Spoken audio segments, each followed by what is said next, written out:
Hello guys, welcome to our YouTube channel study notes. आज मैं आपको पढ़ाऊंगी चैप्टर 1 ऑफ आईपीसी इंट्रोडक्शन। इसके अंदर आपको 5 सेक्शन है, पूरे बताऊंगी कौन सा इंपॉर्टेंट सेक्शन है कौन सा नहीं।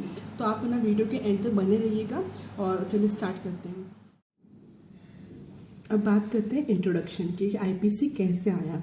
तो जो ड्राफ्ट था आईपीसी का वो प्रिपेयर हुआ था फर्स्ट लॉ कमीशन के टाइम में, जो थॉमस बेबिंगटन मकाउली ने 1834 के अंदर किया था, और फिर उनको सबमिट कर दिया था गवर्नर जनरल को 1835 में, और ये एनफोर्स हो गया था 6 अक्टूबर 1860 के अंदर। ठीक है, तो चैप्टर फर्स्ट यहाँ से स्टार्ट होता है इंट्रोडक्शन।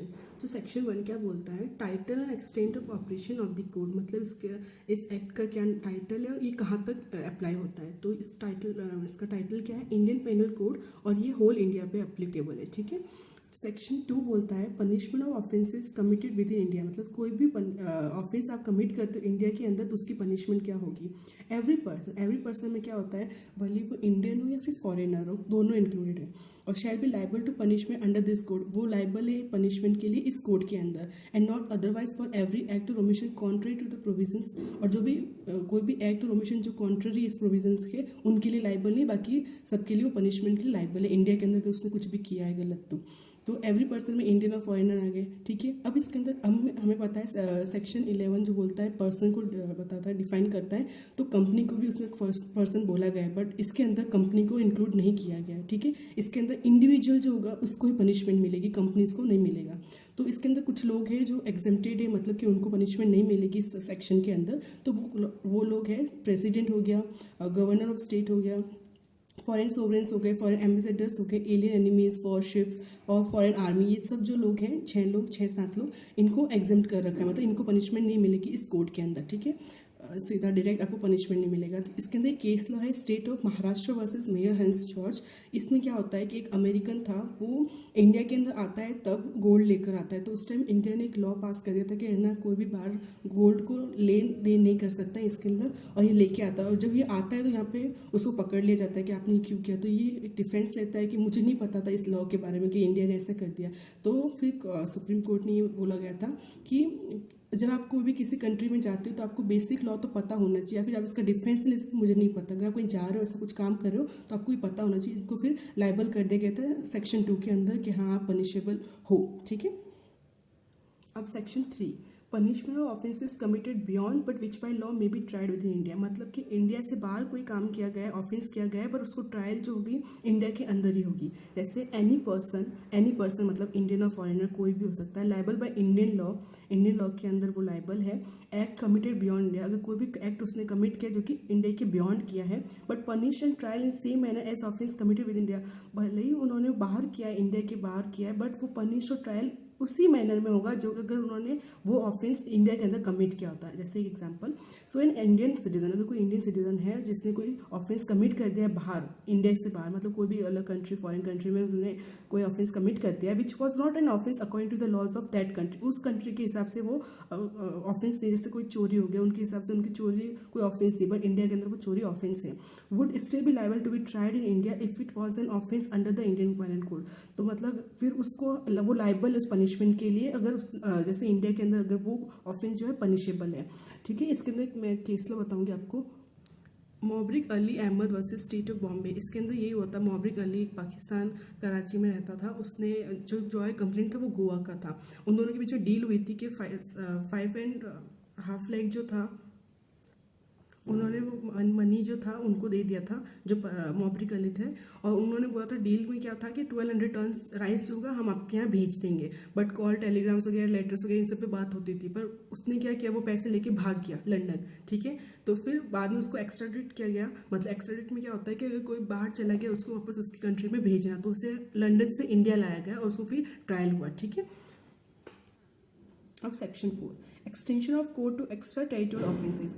एक्सटेंशन मतलब ये कोड कहाँ का एक्सटेंड हो रहा है, जो अगर आपने इस टेरिटरी के बाहर काम किया, मतलब इंडिया से बाहर आपने कोई ऑफेंस कमिट किया तो उसके लिए आप लाइबल हो पनिशमेंट के लिए। ठीक है, तो इसके अंदर provision of IPC also applied to any offence committed by, ये जो प्रोविजन है आईपीसी का वो ऑल्सो अप्लाई होगा उन ऑफेंसेस पे जो कि कमिटेड किसने किया है, any citizen of India, India का कोई भी सिटीजन हो गया, in any place without and beyond India, बोले किसी भी प्लेस में हो, इंडिया से बाहर हो, सेकेंड, एनी पर्सन और एनी शिप और aircraft registered in India where it may be, मतलब कोई भी पर्सन किसी भी शिप पे हुआ, एयरक्राफ्ट के ऊपर हुआ जो कि इंडिया के अंदर रजिस्टर्ड है, फिर वो शिप और एयरक्राफ्ट कहीं पे भी हो, कहीं पे भी, मतलब इंडिया के अंदर वो जरूरी नहीं है, पर इंडिया के अंदर रजिस्टर्ड है, वो ध्यान रखना। फिर any person in any place without and beyond India, कोई भी पर्सन किसी भी जगह पे होगा, भले वो इंडिया से बाहर हो, अगर किसी उसने ऑफेंस कमिट किया है, किसको टारगेट करके, कंप्यूटर रिसोर्स को, जो कि इंडिया के अंदर लोकेटेड है, ठीक है, मतलब बाहर बैठा बैठा इंडिया के अंदर कोई ऑफेंस कर रहा है वो। In this section the word offence includes every act committed outside India which if committed in India would be punishable under this code. जैसे सेक्शन 3 के अंदर था, वैसे इसके अंदर ये है कि अगर कोई भी बाहर ऑफेंस आपने कमिट किया, अगर वो इंडिया के अंदर पनिशेबल है तो आप लाइबल हो, ठीक है। इलस्ट्रेशन है इसकी, डायरेक्ट में भी होगी। A, who is citizen of India, India का सिटीजन है ए, ठीक है, उसने मर्डर कमिट किया युगांडा के अंदर, he can be tried and convicted of murder in any place in India. तो मतलब फिर ये हो गया कि अगर वो इसने मर्डर कहाँ कमिट किया, युगांडा के अंदर, पर अगर वो कहीं पे भी पाया गया इंडिया के अंदर तो उसको ट्रायल होगा, उसको ट्राई और कन्विक्ट किया जाएगा मर्डर के लिए इंडिया के अंदर भी, ठीक है। अब मैं आपको इसके अंदर बताती हूँ कि भाई अगर कोई, if N offence is committed beyond the limits of India, अगर कोई भी ऑफेंस जो है इंडिया के लिमिट के बाहर किया गया, अगर वो ऑफेंडर इंडिया के अंदर पाया जाए तो उसके साथ क्या किया जा सकता है। तो इसके अंदर दो चीज़ें होती है, ठीक है। फर्स्ट ये होता है, he may be given up for trial in the country where the offence was committed, this process called extradition, जो मोबिक अली अहमद के अंदर हुआ था, इंडिया लेके आई थी लंदन से। तो इसमें ये होता है कि अगर कोई भी इंसान जिस ऑफेंडर है वो इंडिया के अंदर पाया गया पर उसने ऑफेंस कहीं बाहर किया है, तो क्या करेंगे, उस कंट्री को दे देंगे जिसके अंदर उसने ऑफेंस किया है, तो उसको हम एक्स्ट्राडिशन बोलते हैं। बट अगर उसको नहीं दे रहे तो he may be tried in India, तो वो इंडिया के अंदर ट्राइड हो जाएगा, उसको हम बोलते हैं एक्स्ट्रा टेरिटोरियल जुरिसडिक्शन, जो कि सेक्शन 4 के अंदर वो एक्स्ट्रा टेरिटोरियल ऑफेंसेस कोई भी होता है उसकी पनिशमेंट मिलेगी। इसके अंदर हम सेक्शन 188 ऑफ CRPC 1973 का वो भी साथ में पढ़ेंगे। उसके अंदर क्या बोलते हैं कि when an offence is committed outside India, वो भी यही बोलते हैं कि अगर कोई ऑफेंस कमिट किया गया इंडिया के बाहर किससे बाय सिटीजन ऑफ इंडिया, कोई इंडिया का सिटीजन है उसने ऑफेंस कमिट किया इंडिया के बाहर, whether on the high seas और एल्सो, कहीं पे भी किया हो, मतलब हाई सीज पे या एल्सो कहीं कोई और जगह पे, या फिर by a person not citizen of India, फिर कोई भी पर्सन हो गया इंडिया के सिटीजन नहीं है वो, और एनी शिप और एयरक्राफ्ट रजिस्टर्ड इंडिया, पर वो किसी ऐसी शिप पे और एयरक्राफ्ट के ऊपर है जो कि इंडिया के अंदर रजिस्टर्ड है। तो इसके अंदर क्या होगा, जो इंक्वायरी और ट्रायल होगी ऐसे ऑफेंसेस की, वो इंडिया के अंदर ही होगी। Where offender is found provided previous sanction of the central government की पहले प्रीवियस सैंक्शन लेनी होगी उस ऑफेंडर को, ठीक है। अब सेक्शन 5 पढ़ते हैं। उसके अंदर क्या बोलता है, certain laws not to be affected by this act, बहुत सारे लॉज है जो कि इस एक्ट से अफेक्टेड नहीं होंगे, वो कौन कौन से हैं।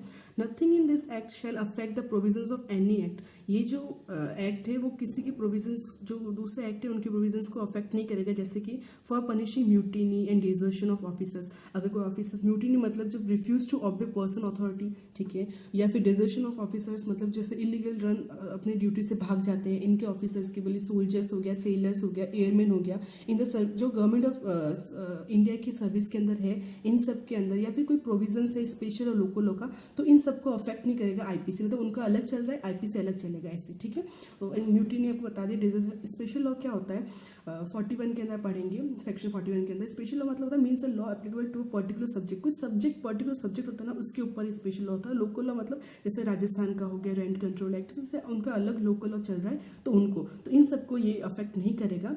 तो हमने जो 5 सेक्शन पढ़े इसके अंदर, सेक्शन 4 जो है आईपीसी का वो बहुत इंपॉर्टेंट है मेंस के लिए, जुडिशरी के अंदर, आरजीएस के अंदर, तो आप उसके ऊपर फोकस कीजिएगा। और सेक्शन 2 और 3 वो भी बहुत इंपॉर्टेंट है, तो ये 3 सेक्शन बहुत इंपॉर्टेंट है इस चैप्टर के अंदर, तो आप इसके ऊपर फोकस कीजिएगा।